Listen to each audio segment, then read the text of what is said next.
Hey everyone, Ian here before we get started. Back in December, we had Rainey from Rainey Plays Games on for an interview, and shortly after, I went over to chat with him for an episode of Perspective Checks on his show. We didn't know when it was going to release when we were recording this episode, but as of release, that episode of Perspective Checks is now live. If you want to hear me talk to Rainey about homebrew, game design, and other things of that nature, please go check it out. I've left a link in the show notes. And now, on with the show.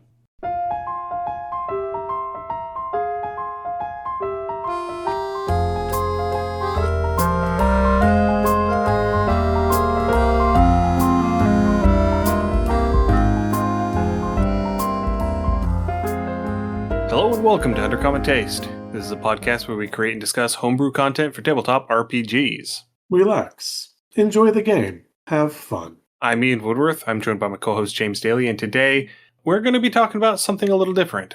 James, if you want to go ahead and introduce it, because this was your topic suggestion. Yeah, this is kind of my weird brainworm child. And I've seen a couple things that have discussed this. And what it comes down to is, as much as we love being able to gather at the table with our friends and, while away an entire Saturday or Sunday afternoon, or whatever time we have, we don't always have a schedule where everyone can get together. We can't always block off 2, 3, 4 hours of time because life is life. And especially as, we get older, if you're moving from like high school to like college level and you've got things going, or a young adult to full adulthood, life is pressing, but games are still important. And so with that, we have to examine and look at ways we can still engage with the game, with our friends, our coworkers, however, our roommates, without that like huge chunk of dedicated time. If you look at video gaming, you see this in the quote, hardcore versus a casual gamer. And that's kind of what we want to look at today, is more of a casual or a passive way of playing a tabletop game, where you can do it in chunks. You can do, if you have 5 minutes or 15 minutes or 30 seconds, you go, you make your move, you make your play, and then you just leave it open via correspondence or however for your other players to make their moves and make their plays. And you gather as you have time. And it's not this ever-present chunk of gaming where you're there and that's your main focus. Right, yeah. And whenever we were talking about it in planning for this episode, my mind immediately went to play-by-post. We've talked about play-by-post before. Play-by-post used to be a fairly popular thing. I don't want to say that it's died off in popularity, because there has definitely been a resurgence in the last few years, especially, during the pandemic and, coming out of the pandemic, has been a resurgence in play-by-post and that sort of demand for connecting with other people from a distance.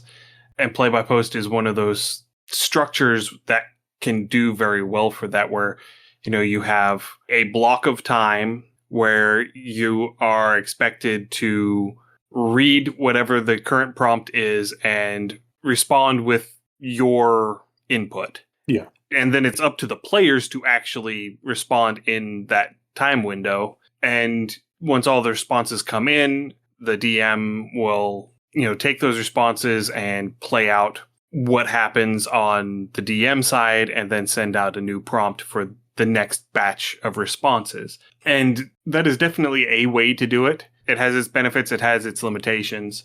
We tried doing a play-by-post game once. You tried running a game for us over Messenger. Yeah. And I think that was before any of us, the players, really understood how play-by-post was supposed to work. And so it didn't really work very well. It got kind of muddled, and then it just sort of petered out. Yeah, and with that too, some of the technology we were trying to deal with, Messenger for a little while had a dice roller that you could pull up as an app, and then that wound up faltering and going away. And this was right towards the beginning of Roll20, or just before Roll20, or before at least I was aware of Roll20. So this was fairly early on. I want to say this was 2015, 2016, I think. And I did a lot of learning during that. The play-by-posts, especially as Ian's described, is definitely more like the old MUD games, which were a precursor to the MMOs in MMORPGs from the early internet days where everything was still all text dialogue. And it can work. The things I would do different, and again, D&D in itself would be a challenge to run a game like this. It's possible. The biggest thing is making sure everyone understands their turn order, because if people start talking on top of each other, it becomes more difficult. And so something like a layered forum or a bulletin board even would probably be a better forum for that than Messenger was.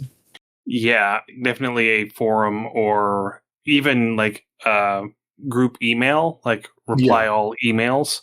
I think you're right. I think Messenger is instant, and it encourages people to go above and beyond what they are technically allowed to do in a given turn. It encourages people to expand their actions, and it muddles the whole operation, especially in a game like D&D where turns are important. Yeah. And with that too in Messenger, because again, we were a group of friends playing, that cross-table banter that you would get at most physical tables muddled up the actual in-game conversations as well. And so things would get lost. That said, something like Roll20 with a virtual tabletop, I think if you blended that forum or that messenger board type deal with a virtual tabletop, could be a way that you could do a game through correspondence. So much like people used to mail each other and play chess or checkers through the mail, you could do the same thing. And again, keep your turn orders, but everybody, hey, I'm going to do this. I search for that. I roll for this. And the DM would have to be more present because they're going to have to answer more questions and responses. But I think leaving that tabletop kind of open for the players to explore one move at a time would also be very feasible. Yeah, that would work. And I think that if you're going to be doing a game over something like Messenger, having 2 group chats open with everybody in it, one for game actions and one for table talk, would also be a good compromise for that. Absolutely. But I just think that D&D in its current iteration just feels too crunchy to really do play by post well. I feel like you need something with a simpler rule set, a more abstract rule set. Very much, yes. And that kind of got me thinking too, because the game I saw is actually available on DriveThruRPG. It's Apollo 47. And the premise of the game is one person is ground control and the other person is part of quote, quote, Apollo 47, either on the moon or orbiting the moon or whatever, this Apollo mission. And the whole thing is that you go in and the Apollo mission player reports random things to ground control. Hey, we hear a sound, here's this. And ground control, have you check the widget, and you can get a sketchbook or a logbook of these different things. And the whole things are these simple, like one-off, here's a question or concern, here's a response. But specifically with Apollo 47, I think the neat part is that it's supposed to be mundane. And then if anything exciting happens, the rule is you change scene immediately. So it's just a kind of a, hey, here's this, ground control, check light 345 is blinking blue. Apollo 47, tap the light, did that fix it? Ground control, light solid blue, we're good to go. And just like that. And these can be a kind of, like I said, a quick way you can interact with friends. There's still that flock call for, again, you're just kind of maintaining a quick, easy contact. But you still have that element of fantasy and that break from reality that we all need from time to time as well. Yeah. And that definitely seems like a more abstract, a looser, rules light sort of game. The way that you're describing it as if the only rule is nothing interesting happens. Pretty much. And, if something interesting happens, then you have to move on to something else.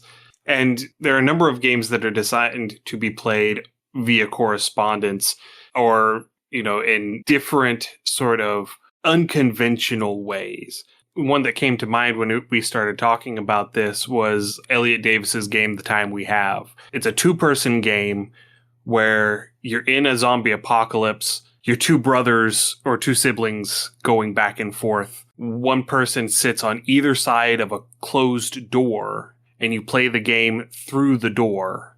by using a deck of cards to generate prompts.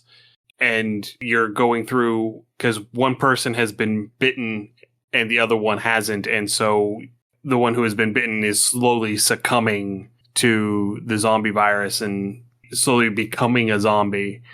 And, you know, the emotional fallout of having to deal with that. And that works really well. And one of the reasons why I wanted to do this type of episode now is, again, we just had Leon on and he was here talking about Solo Not Alone. It is something we absolutely support. It's live now. A lot of these games will work really well for this. A lot of them are the journaling type games where you get a prompt and you have to write your thoughts and then you respond to those thoughts. But these can also be done solo or with a group, with each person building off of the story that the next person, wrote down.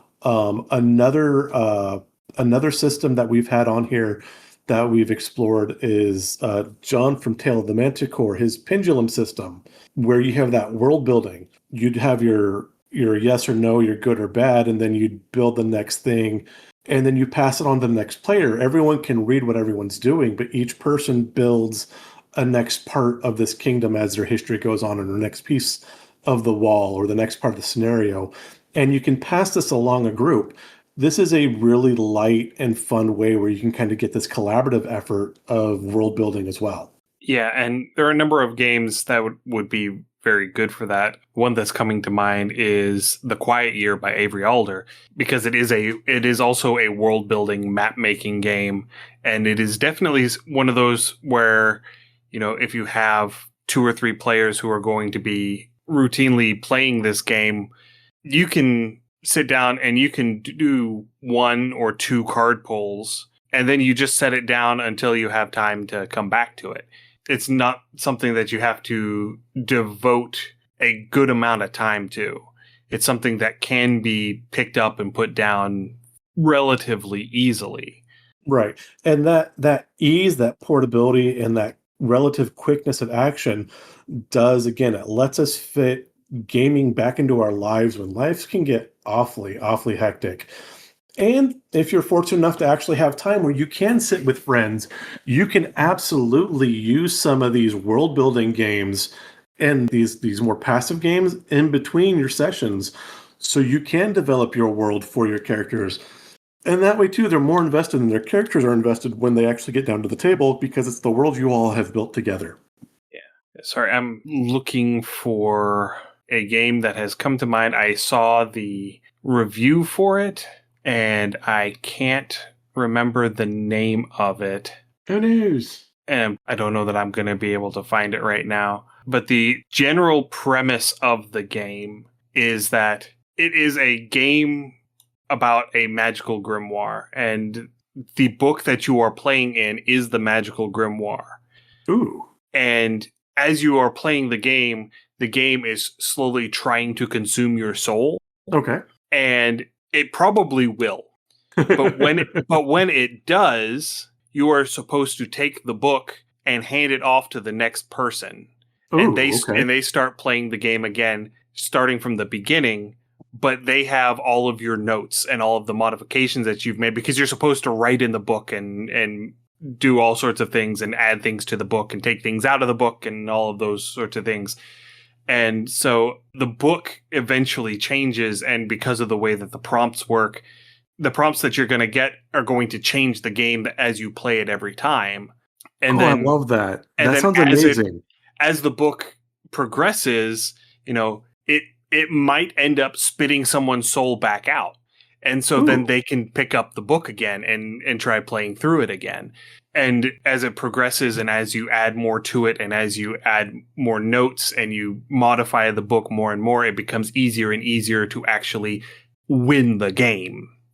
Okay. I like that. I like that a lot. It has a bit of a Dungeon Crawler Carl vibe to it, too, as you get later into the series. Definitely interesting. That does sound a lot of fun. Another game I think would actually lend itself really well to kind of this collaborative or this passive collaborative type game would be It As Well. And again, it's the game that Ian and I have worked on. Ian's done the lion's share of it. But I think while it's very easily solo playable, I think if you had a party, kind of like the Canterbury's Trails going on your pilgrimage, seeing how each person deals with their each individual, because they each have their own faith, their own religion, and their own tenets, and they might not be the same as the party. So something that could be beneficial for one might be treacherous or hazardous, or what's the word I'm looking for? Causing despair to another. And so how those party members decide to act together for the same prompt could actually be an interesting layer to add to the game, I think, as well. Yeah, I don't know how well it would work mechanically. I don't know how well it would work for a group unless, each person has their own deck of cards that they have to run with. I would think that they do their character generation first, and then as they're on the trail, reaching their milestones and their relics, those are shared, but they're tenants. So like the first couple card draws and probably the last card draw of the game are shared or are individual, but the middle chunk of the game would be shared. But the issue that we would have with that would be that as you're going through, because the faith involved in the pilgrimage is a set of cards, and because you as the player have a way to interact with those cards, there would have to be... See, because it would make it more difficult to figure out the interaction with the cards. It's a level of... It is an extra level of complexity. And yeah, I think you're correct. If each person had their own deck, but each person deals with each card draw. So like you do that, each card draw together with each one, and then you react to your people around you reacting to whatever their card draw is. That might work. Right. But I don't know. I don't know that it would mechanically work very well as a multiplayer game. Okay. It was designed as solo. As solo. Yes. And so I don't... There are so many additional layers there. Right. Because the orientation of the encounters, how the encounters sit whenever you flip everything over, it determines how you have to interact with it. And so you're going to end up having to figure out how to make that work. Fair. Yeah, but again, too, I think going with these and just trying to, like I said, figuring out how to... The pacing of the game would work really well, and figuring out, again, what types of games work. Journaling games, as I said before, are kind of amazing for this, because you can just leave a note, even if it's like a roommate or a spouse or whatever, and you're just leaving your note turns just pasted to the refrigerator as you're heading out to work if your schedules don't align or something like this. And again, it's just that way of kind of squeezing that game time in where you can. And your moves and turns don't have to be complex. They don't necessarily have to be on a map or a board. It can be very much theater of the mind. Yeah. And now, with regards to the types of games that will lend themselves well to this, I've already brought up, rules-light games are going to be good for this. Narrative-driven games are going to be good for this. Story-driven games. So things where the more abstract the rules are, the more likely it is to work for this method of play. And there are a large number of one-page RPGs. I mean, there's a whole subgenre of indie RPGs that are just one-page RPGs or pamphlet RPGs. So they're like a trifold pamphlet, or, even business card RPGs where all of the rules fit on a business card. And so those are the sorts of games where it's almost just a premise prompt. There's not even necessarily rules involved. It's just a premise prompt and some guardrails to keep you on task. And then it's knock yourself out. Yeah. And I think those are good because, again, they do a lot to kind of help us build and create our imagination. They put us largely into a mind frame a lot of us are not used to going to all the time, and kind of helping developing that critical thinking and that imaginative thinking that, again, that day-to-day slog just kind of gets you in that same slump every day. And so something coming out of left field that makes you stop and reconsider the world around you, even if it's a fantasy world that you've built. It does kind of help break that monotony It is the long gray too, which is another good time to do this. Again, we have that bleak end of winter where everything just kind of seems mundane and droll. And so something to kind of break you out of those doldrums can be a huge benefit. Yes. And now I'm going through, I'm trying to find the name of that stupid game. It'll be in the show notes. If I can find it, it'll be in the show notes. Yeah, because there's one that I saw a review of it on TikTok, and I can't remember. I thought it was Many Sided Media, but I was looking through his playlist and I couldn't find it. And then I thought it was My Life is an RPG, his low effort. Yeah, My Life is an RPG, his low effort reviews. Actually, no, I think I just found it. Oh, yay! Let's see here. I'm going to turn on closed captioning and mute it so I can scroll through. So, yes, I have found it. Huzzah!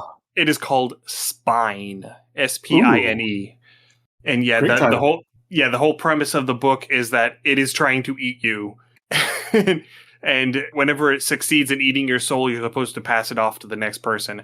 And so I might have to find this game. And so like the idea that he had with regards to playing this game is having someone pick up a copy of this for your game group. And they play it, and then they pass it off to the next person in the game group. And it works its way around the game group until it comes to a conclusion. Do you pass it off with a limit configuration? You mustn't play with the box. Yeah. And yeah, that review was 3 weeks ago, so that's why it was on the brain. Gotcha. And I'll leave a link to that particular, probably to the YouTube short version of it, because of the most recent TikTok policy updates and the fact that they're basically owned by the State Department now, and they're using it for surveillance, and we're not okay with that. Yeah, there's that. But again, gaming to get away from the drearies and terribleness of the world, right? Indeed.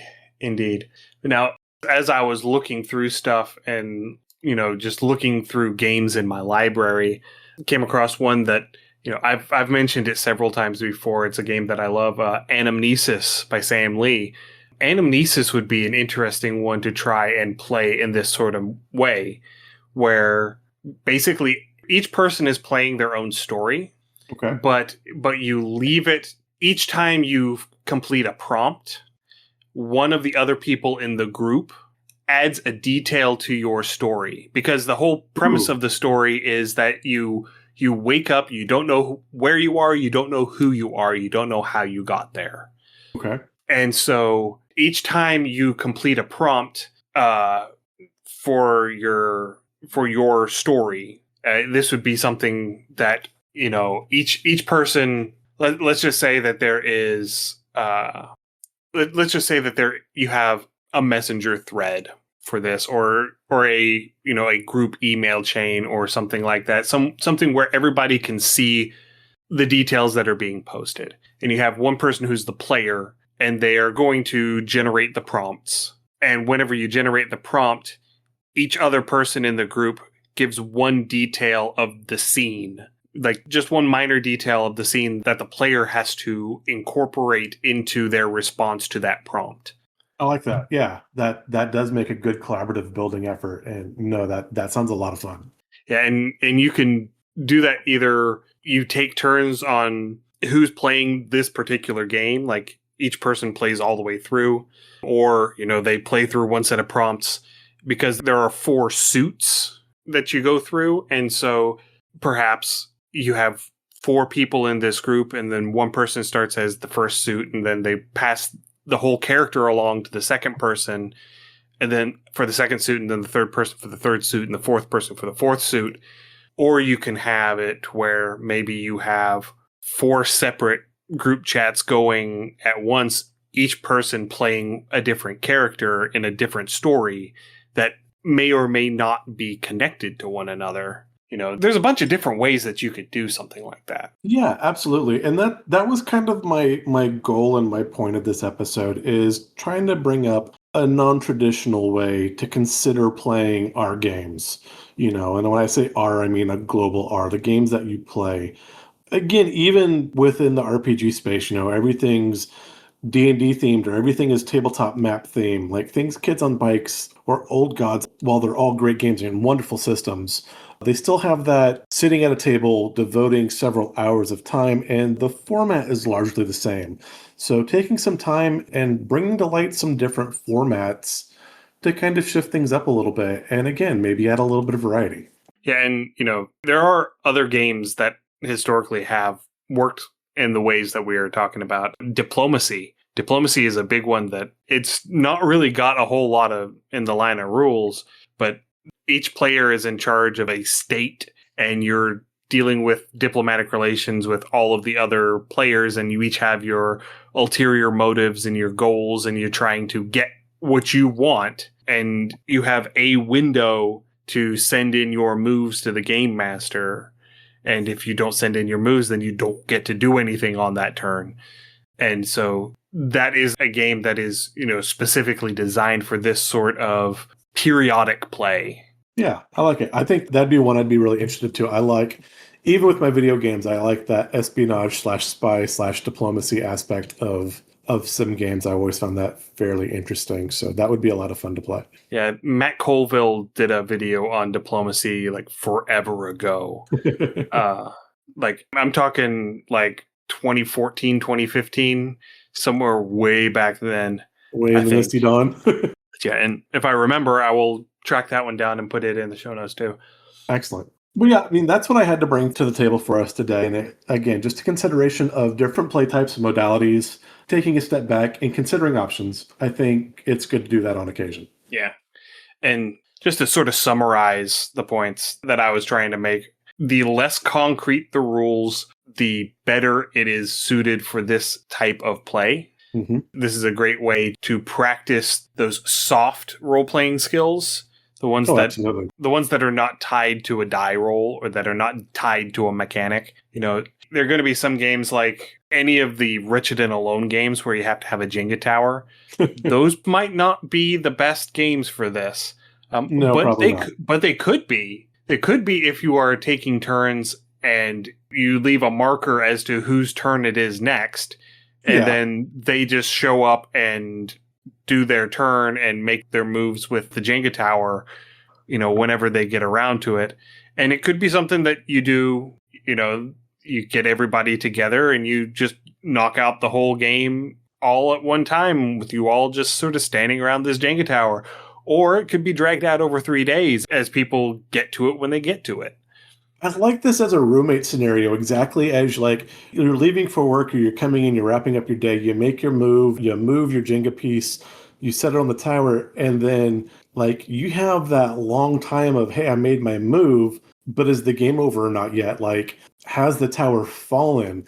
And especially leaving a Jenga tower later in the game, just standing under its own pressure and weight over the course of, possibly a work day or a work shift. That does bring an element of randomness to it as well, that, you and your partner could have played everything, quote, quote, perfect. And sometimes, a gust of wind hits things sideways, and that's the conclusion.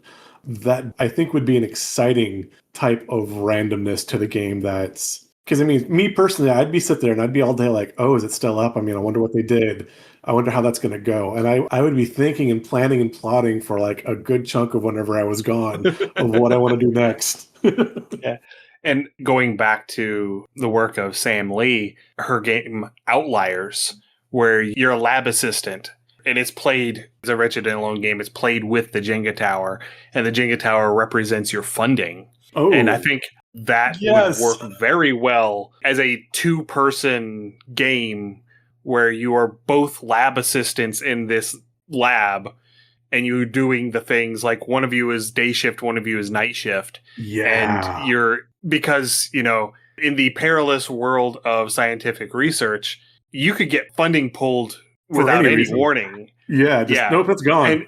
And so that would work really well if, you do your thing at night before you go to bed, and then you wake up the next morning and you find that the tower has been spilled all across the floor. Yes, you spent 5 years researching this dissertation. Someone just published last month. Congratulations, you have to start from scratch. Yeah. Oh, that's brutal. I love it. Oh my God, that'd be amazing. Yeah. I think that one in particular could be adapted to play that way and work pretty well. What was the battle mech one with the wrecked mech? Oh, yes. Lost Among the Starlit Wreckage. Yeah, that would be a good one too, because again, because there is a two-person play mode for that game as well. Yeah. And when you do a two-person play mode, you have one person who is the pilot in the wrecked mech and one person who is the rescue pilot. And having that be sort of a play-by-post, like a call and answer sort of play style, that would work really well because, depending on where your setting is going to be, there is a delay in those radio communications. Absolutely. Yeah, and so you're sending out the message, hoping that it lands where it's supposed to, hoping that they hear it, and hoping that they are able to respond and that you will actually pick up their response. Yeah. And so, I forget, is it for the Apollo missions, is it an 8-minute delay? To the moon? I think that's correct. I know Mars is, it's 8 minutes to the moon, and I think it's an hour or two to Mars. Yeah, I think it's longer than that. I think it's closer to 3 hours. It might be. I know Voyager 1 is now one light day away from Earth. So as far as Voyager 1, and it's been flying for 40 plus years, it takes a day for a one-way message to get there. 3 to 8 minutes sounds about correct for the moon. I mean, I could look that up. Distance-wise, let me see here. Yeah, but anyway, if you had a messaging system set up to where all of the messages were set up with a delay timer. I don't know if there are any messaging services that just automatically have that, where you can schedule messages, but have the message scheduled for 8 minutes after you hit send. So you hit send, and then there's an 8-minute delay before it actually goes to the other person to replicate that, to put in an artificial delay to make sure that there is actually a delay between the two. Yeah. For the moon, it is 1.3 seconds, and for Mars, it's between 3 minutes and 22 minutes, depending on orbits. Okay. Yeah. So much shorter than I thought it was. Okay. Yeah. Again, that delay, I think that's our big Mars landers, and that was always the big, we don't know when we touch down. We hope we got it right. Yeah. If we go poof, we'll know in about 8 minutes. Right. Oops. Yeah. But even still, I mean, dealing with something like lunar landing, that 1 second delay, I mean, if you've ever done any kind of FPS or played WoW, 1 second lag can really wreck your session. It absolutely can. I hit bubble. Yeah, too bad your latency is such that, you hit bubble, but you died 0.2 seconds before it registered on the server, and so you died anyway. Yep. Yeah, that's what I've got for today. Like I said, I think this playstyle has a lot of opportunity, especially for those of us that are hectic in life. And again, just something to consider that's a little bit different than your average everyday stuff. Yeah. And, this is a shorter episode, and that's, I think, for the best, because between the weather and everything else, life has been kind of hectic for the both of us for these last 2 weeks. We've had the big snowstorm come through. We had the first one that was supposed to be a big snowstorm and didn't really do a whole lot. And then almost exactly a week later, a second one came through and dumped 6 inches of snow. And so for this part of the country, 6 inches of snow shuts down everything. Crippling, yeah. So I've been my work has been closed for the past week. Now, the town I work in, they got 12 and 13 inches in some places. And again, that's enough to just shut basically everything down. Right, because we're not from New England or the upper Midwest, where this is just a normal snowfall, and they have all of the equipment to remove all of that. We live in a place where the city or the county might have half a dozen snowplows for the whole county. We've got one snowplow. The whole state shares it. Right. And so, and then on top of that, my she came down with the flu on Monday. And so she's been homesick that whole time and, trying to deal with that. And it's been one headache after another. And so a nice, short, easy, low prep episode was what was in the cards for us today. Absolutely. So thank you everyone for listening. If you have any comments, suggestions, or ideas, send us an email undercommontaste@gmail.com or come join us on our Discord. You can find a link to our Discord along with our other social media accounts through our website, undercommontaste.com. You can also find links there to our Patreon, patreon.com/undercommontaste, and our itch store, undercommontaste.itch.io. If this is your first time listening, we're very happy you found us. You can find our other episodes where we talk about world building, lore dumps. Right now, we're getting ready to wrap up our Dragon Walk, which has kind of been a large arc over the past couple months. But anyway, you can search us under Common Taste on your podcatcher choice, and you can pull up our library of episodes and join us for any of those. Yeah. And we are going to be, like James says, wrapping up the rest of the dragons from the good aligned outer planes in our next episode. So stay safe, everyone, and we will see you again with dragons in 2 weeks. Happy gaming. Thanks for joining us for another episode of Under Common Taste. Our theme song is Massacre Anne, written and performed by Mary Kroll and used with permission. You can find Mary online at marykroll.bandcamp.com or on Patreon at patreon.com/Dr. Mary C. Kroll. Our logo is by David Sutherland. You can find more of David's work on deviantart.com/David Sutherland or on instagram.com/Willex_73. We'll be back in 2 weeks, so stay safe and we'll see you then.